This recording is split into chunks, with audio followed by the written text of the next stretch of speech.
दोस्तों, अक्सर हम देखते हैं कि लोग अच्छे नंबर ना आने पर उदास हो जाते हैं। कई बार वे सोचने लगते हैं, शायद मैं कुछ नहीं कर सकता।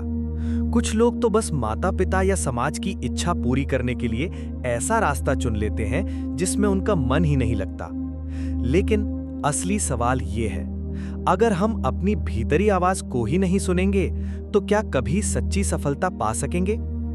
आज की कहानी हमें यही सिखाएगी कि शिक्षा सिर्फ परीक्षा पास करने का नाम नहीं है, बल्कि खुद को समझने और अपने असली रास्ते को पहचानने का जरिया है। लोग आपको सैकड़ों सफलताओं की कहानियां सुनाएंगे, पर जब तक आप अपनी असली रुचि नहीं जानेंगे, तब तक उनकी कहानियां आपको बस दूर की रोशनी जैसी लगेंगी, देखने में चमकदार लेकिन आपकी पहुंच से बाहर। तो आइए शुरू करते हैं कहानी। उत्तर भारत के एक छोटे से कस्बे में आरव नाम का युवक रहता था। कस्बा शांत था, जीवन धीमा।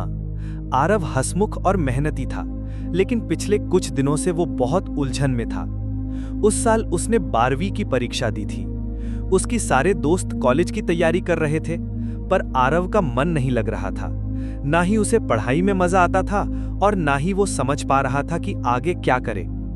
उसका परिवार काफी संपन्न था। कस्बे के बाहर उनके पास 15 बीघा आम का बाग था, लेकिन पैसों की वजह से नहीं, बल्कि अपनी भ्रमित सोच की वजह से आरव परेशान था।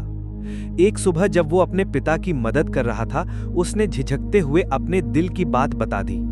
उसके पिता शंकरलाल जी अनुभव से भरपूर और शांत स्वभाव के व्यक्ति थे। उन्होंने बेटे को डांटा नहीं, बल्कि मुस्कुराए और बोले, बेटा, अगर रास्ता नहीं समझ आ रहा तो पहले दूसरों की कहानी सुन। मेरे पास तेरे लिए एक छोटा काम है। तो 3 लोगों से मिलकर आज, जिनके नाम और पते मैं तुझे दे रहा हूं, उनसे पूछना कि वे कैसे सफल हुए। उनकी कहानियों में तुझे अपना जवाब मिल जाएगा। आरव हैरान था। उसने पूछा, लेकिन पिताजी, लोग आपको सुनहरी हाथ वाला क्यों कहते हैं? शंकरलाल जी बस मुस्कुराए। वो भी तुझे उन्हीं से पता चलेगा। आरव अपनी साइकिल पर 3 किलोमीटर दूर गांव के अखाड़े पहुंचा। वहां मिले भानु पहलवान, जो अब बुजुर्ग हो चुके थे, लेकिन कभी पूरे जिले की पहलवानी चैंपियन रहे थे। आरव ने आदर से कहा, मैं शंकरलाल जी का बेटा हूं, जिन्हें लोग सुनहरी हाथ वाला कहते हैं। मैं आपसे जानना चाहता हूं कि आपने सफलता कैसे पाई। भानु पहलवान जी की आंखों में पुरानी यादें चमक उठीं। वे बोले, बेटा, मैं स्कूल में हमेशा पीछे रहता था। 50 बच्चों में मेरी गिनती आखिरी 10 में होती थी, लेकिन मुझे कुश्ती का शौक था। पहले साल सिर्फ मिट्टी में खेला, दूसरे साल हार से सीखा, तीसरे साल तकनीकें समझी। 5 साल लगातार रोज अखाड़े में उतरा, तब जाकर पहली जीत मिली। धीरे धीरे जीत मेरी आदत बन गई। मुझे पढ़ाई नहीं आई, लेकिन अखाड़े ने मुझे पहचान दी। आरव ने पहली बार समझा, किसी भी चीज में बार बार सुधार करने से ही सफलता बनती है, विषय कोई भी हो। अब आरव कस्बे के बाजार की ओर गया। वहां एक बड़ी रेस्टोरेंट ढाबा चेन के मालिक गोपाल चाचा रहते थे। बचपन से आरव उनके ढाबे की कचौड़ी और जलेबी खाता आया था। गोपाल चाचा ने हंसते हंसते कहा, अरे वाह, शंकरलाल का बेटा, बता बेटा, क्या हाल है? आरव ने आदर से कहा, चाचा, मुझे आपकी कहानी सुननी है। आप कैसे सफल हुए? गोपाल चाचा ने हंसते हंसते कहा, बेटा, मैं स्कूल में 50 बच्चों में 49वें नंबर पर था। मुझे पढ़ाई समझ नहीं आती थी, लेकिन मुझे 2 ही चीजें पसंद थीं, खाना और लोगों से बातें करना।